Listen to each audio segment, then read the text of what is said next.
गमयति भगवत पदम इति गंगा, गम्यते प्राप्यते मोक्षार्थिनी इति गंगा. स्नान करणाऱ्या जीवाला भगवंताच्या चरणापर्यंत पोहोचवते ती गंगा.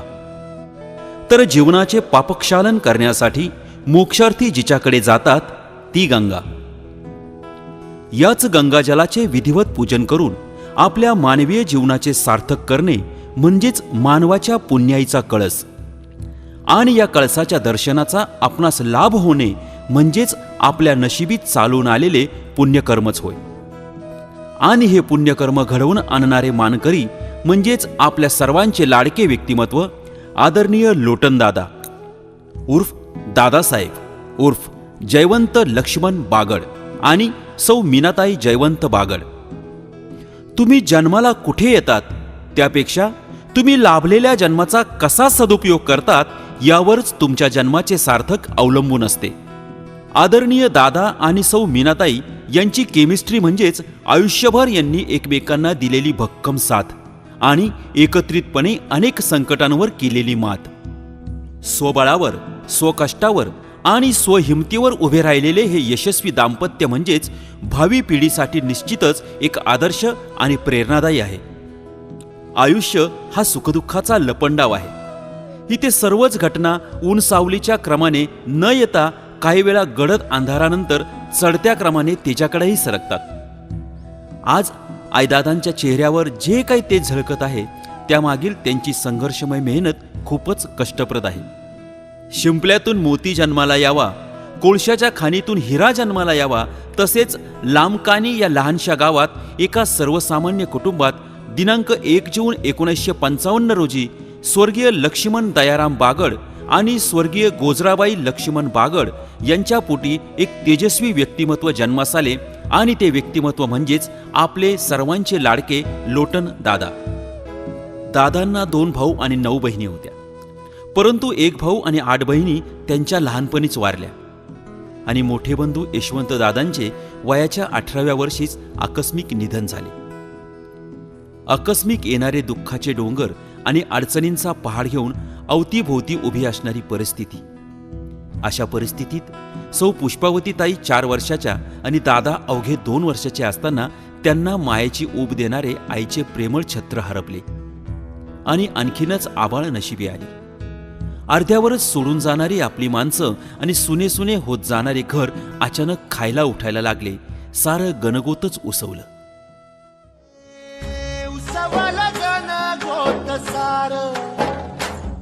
आधार कुणाचा नाही, ढगाळल्या भुई परिजीन अंगार जीवाला जाळी. बळ दे झुंजाया तीर्थ चिडाल दे. बळ दे झुंजायला अशी परमेश्वराकडे मागणी करत दादांच्या वडिलांनी 1968 साली आपली आई म्हणजेच दादांची आजी स्वर्गीय सीताबाई आणि सुकन्या पुष्पावती आणि दादा यांच्यासोबत वेगळे प्रस्थान मांडण्याचा निर्णय घेतला. आयुष्याने खूप मोठा खड्डा त्यांच्या आयुष्यात पाडला होता.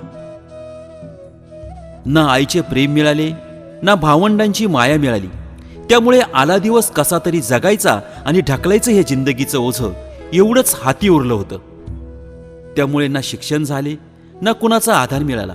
म्हणून दुसरीतच शाळेची पाठी अडगळीला ठेवून लोटन दादा वडिलांच्या पाठीचा कणा झाले आणि व्यावसायिक कामात स्वतःला झोकून दिले. थोडी थोडी पुंजी जमा करून मग 1972 साली सटाणा येथील येवला कुटुंबातील प्रतिष्ठित व्यक्तिमत्व श्री सोमनाथ धोंडू येवला यांच्या समवेत दादांची बहीण सौ पुष्पावती अक्का हिचा विवाह संपन्न झाला आणि अक्काच्या सुखी संसाराची सुरुवात झाली. आपला सांभाळ करणारी वयोवृद्ध आजी आणि वडिलांचा आधार या बळावर दादांनी वयाच्या अवघ्या 16व्या वर्षी म्हणजेच ज्या वयात आजची तरुणाई मौज मजा करण्यात व्यस्त असते त्या वयात स्वतःच्या व्यवसायाला सुरुवात केली आणि भाताच्या कोंड्याचा व्यवसाय सुरू केला. छडवेल कोरडे, आष्टे, नेर, धनेर, आमळी, अंतापूर, नामपूर अशा 60 ते 70 किलोमीटर पर्यंतच्या खेड्यापाड्यावर सायकलवर जायचं.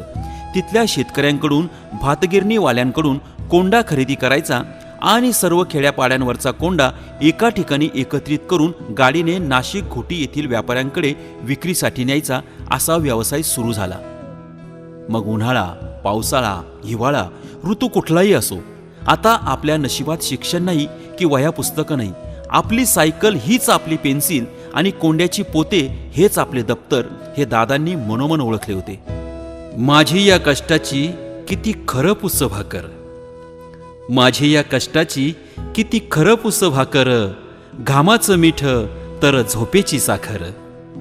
जिथे थांबला दिवस तिथे थांबलो मी नाही, जिथे थांबला दिवस तिथे थांबलो मी नाही.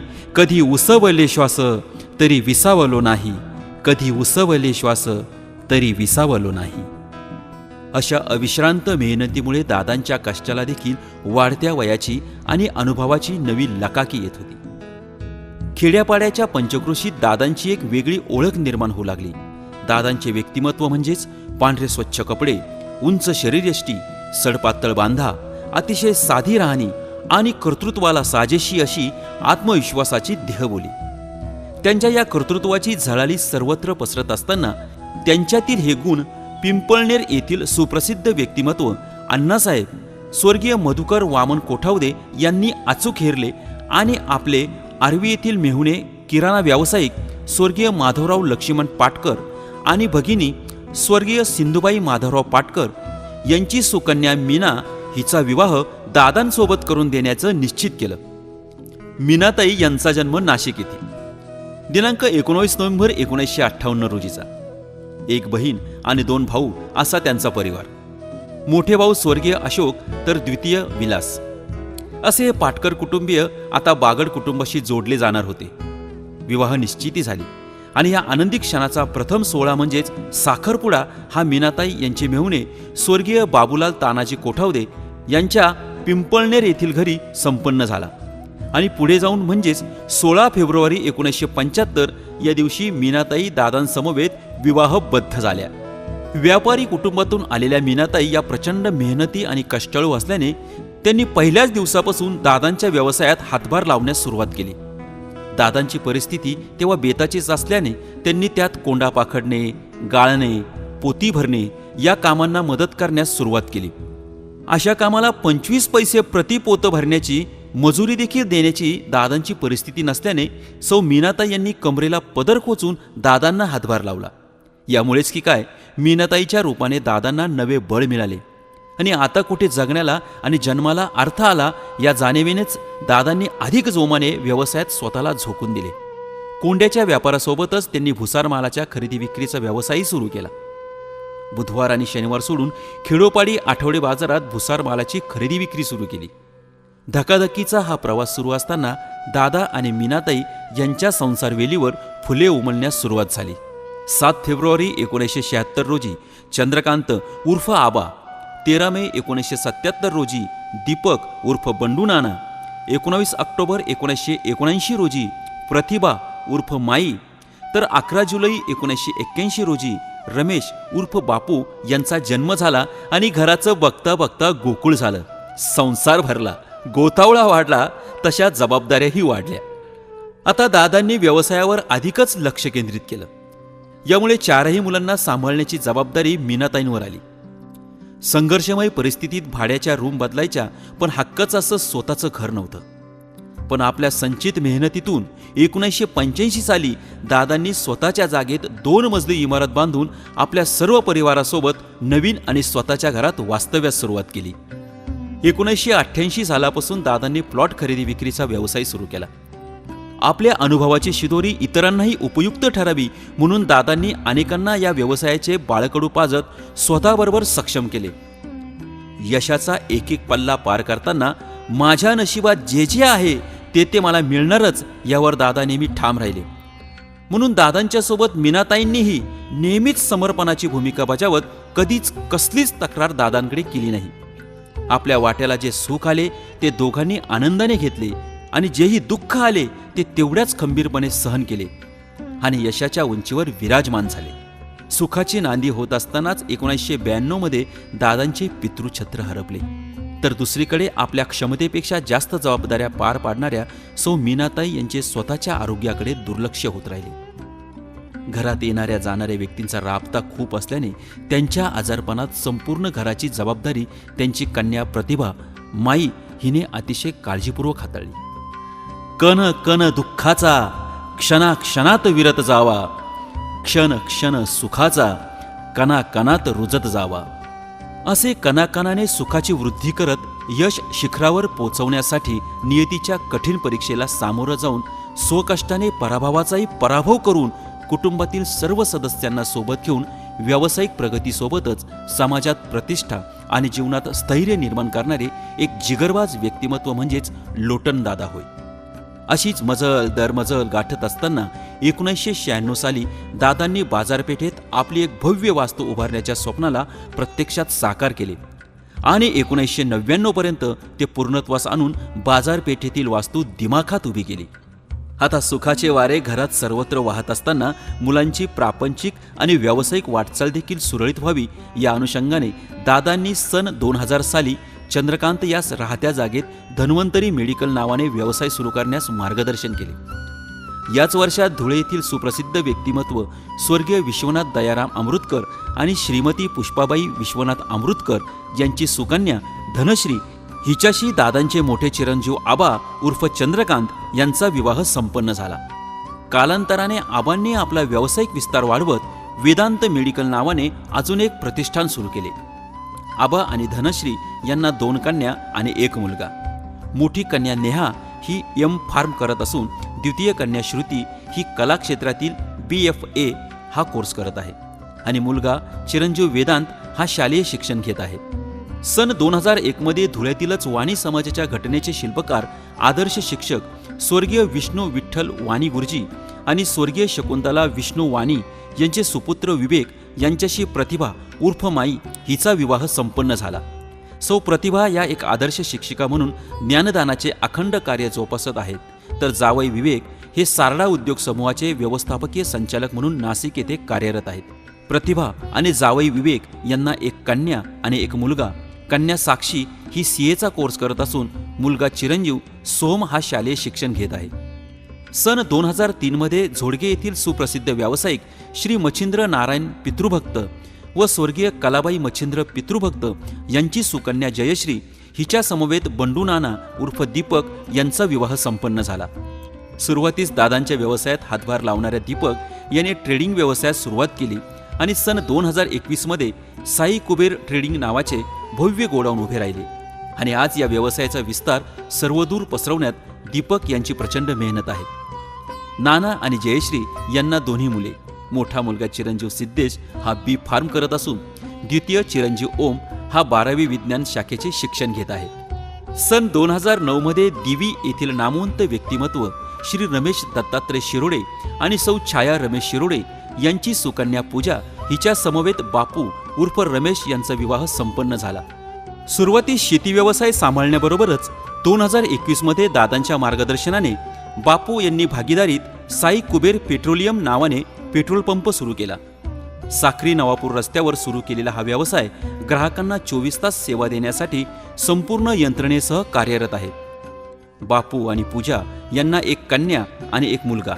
कन्या श्रावणी आणि चिरंजीव स्वयं हे शालेय शिक्षण घेत आहेत. सर्व काही सुरळीत चालू असताना सन 2005-2006च्या दरम्यान दादांच्या आयुष्यात असे काही प्रसंग आलेत की दादांनी शून्यातून निर्माण केलेले विश्व परत शून्याकडे सरकू लागले होते.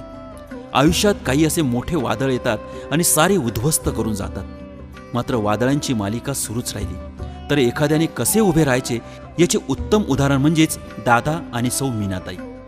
या परिस्थितीमध्येही न डगमगता दादा आणि मीनाताईंनी एकमेकांना खंबीरपणे दिलेला आधार आणि कुटुंबाची मिळालेली साथ यातून खूप छान संदेश देऊन गेली.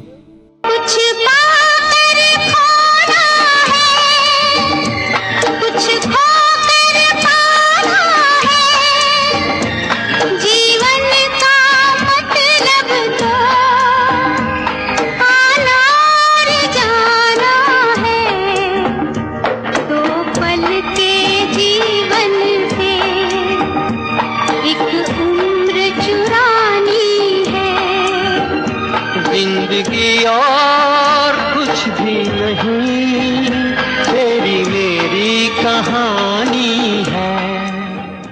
जिंदगी और कुछ भी नहीं, तेरी मेरी कहाणी है. एक गोष्ट देवाच्याही लक्षात आली की दादांची कितीही परीक्षा बघा, हा माणूस त्यातून तावून सुलाखून बाहेर येतोच. त्यांची ही हिंमत बघूनच की काय देवाने पुन्हा त्यांना बळ दिले. म्हणूनच आजही पंचक्रोशीतील अनेक व्यक्तिमत्व देखील मार्गदर्शन घेण्यासाठी दादांच्या भेटीस येतात. कोणतेही शिक्षण नाही की व्यवस्थापनाची पदवी नाही, परंतु दांडगा अभ्यास, प्रचंड आत्मविश्वास, प्रसंगानुरूप अवगत केलेले सखोल ज्ञान, समन्वय साधण्याची सचोटी आणि धाडसी निर्णय क्षमता या गुणांमुळेच की काय दादांच्या अवतीभोवती सतत मित्रपरिवाराचा गोतावळा असतो. व्यावसायिक क्षेत्रात आपले वलय निर्माण करणारे दादा सामाजिक क्षेत्रातही कुठे मागे राहिले नाही. दादांमधील नेतृत्व क्षमता ओळखत पिंपळनेर परिसर वाणी समाजाने 2015 साली आपल्या समाजाची अधिकृत संस्था लाडशाखीय वाणी समाज पिंपळनेरच्या अध्यक्षपदी सर्वानुमते त्यांची निवड केली. आपल्या समाजातील लोकांना एकत्र आणण्यासाठी तसेच लाडशाखीय वाणी समाज पिंपळनेर ही संस्था उच्च स्थानी जावी म्हणून दादांनी अतोनात प्रयत्न केले. समाजातीलच होतकरू आणि दानशूर व्यक्तींना हाताशी घेऊन अगदी 11 रुपयांपासून तर लाखो रुपयापर्यंतची देणगी आणि निधी दादांनी संस्थेसाठी गोळा करून कोट्यावधी रुपयांचा निधी जमा केला आणि मंगल कार्यालयाचा कायापालट करीत समाजाची हक्काची भव्य दिव्य अशी वास्तू उभारली. कारण दादांचा अनुभव, भविष्याकडे बघण्याची दूरदृष्टी आणि येईल ते काम हातावेगळे करण्याची हातोटी यामुळे हे शक्य झाले.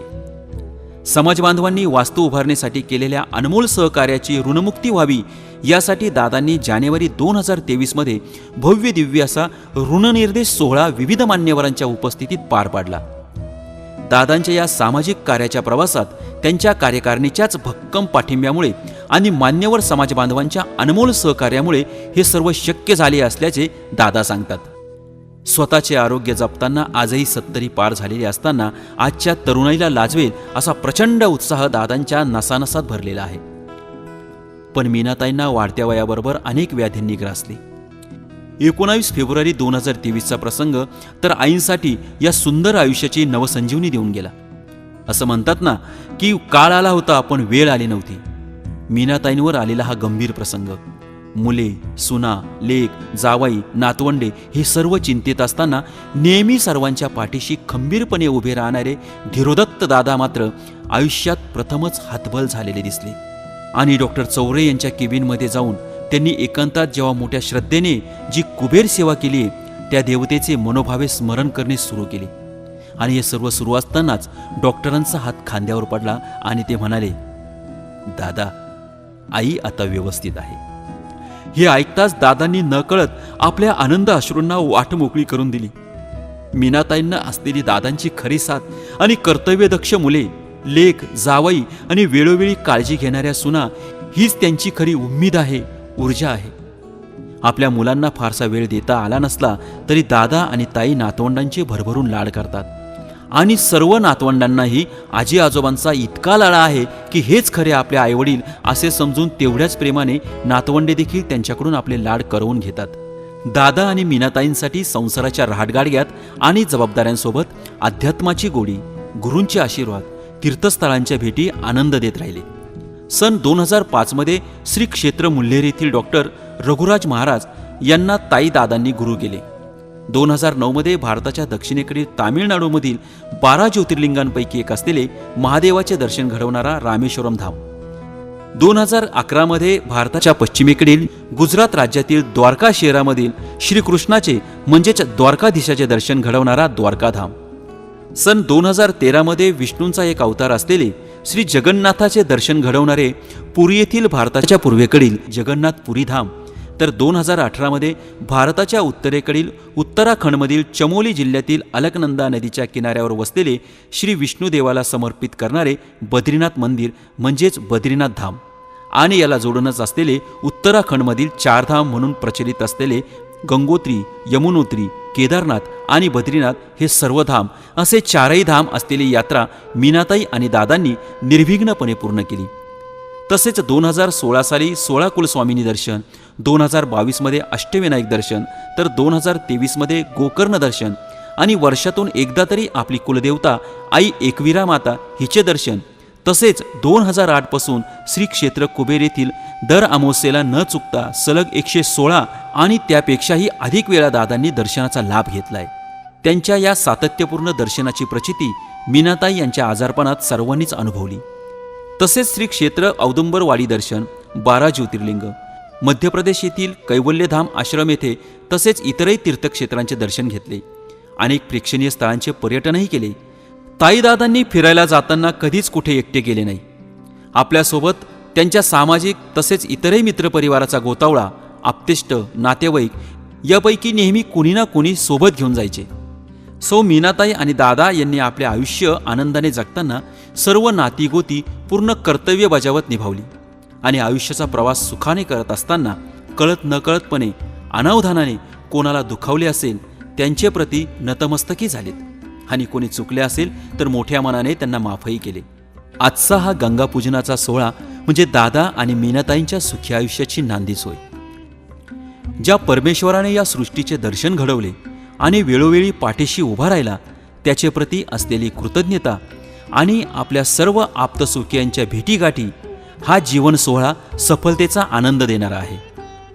दादा आणि आई, खरंच हे आमचे अहोभाग्य आहे की आपल्यासारखे आईवडील आम्हाला या जन्मात लाभले.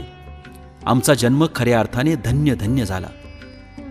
आज होणाऱ्या श्री गंगापूजन सोहळा आणि मधुर तुला निमित्त परमेश्वर आपणा दोघांनाही उदंड आणि निरोगी दीर्घायुष्य प्रदान करो, हीच आम्हा सर्वांतर्फे आई कुलस्वामिनीच्या चरणी प्रार्थना. धरती को है स्वर्ग बनाते मिलकर चारों धाम, कर लो चारों धाम, मिलेंगे कृष्ण मिलेंगे राम. कर लो चारों धाम, मिलेंगे कृष्ण मिलेंगे राम. जीवन सफल उसी का समझो जिसने किया ये काम. कर लो चारों धाम, मिलेंगे कृष्ण मिलेंगे राम.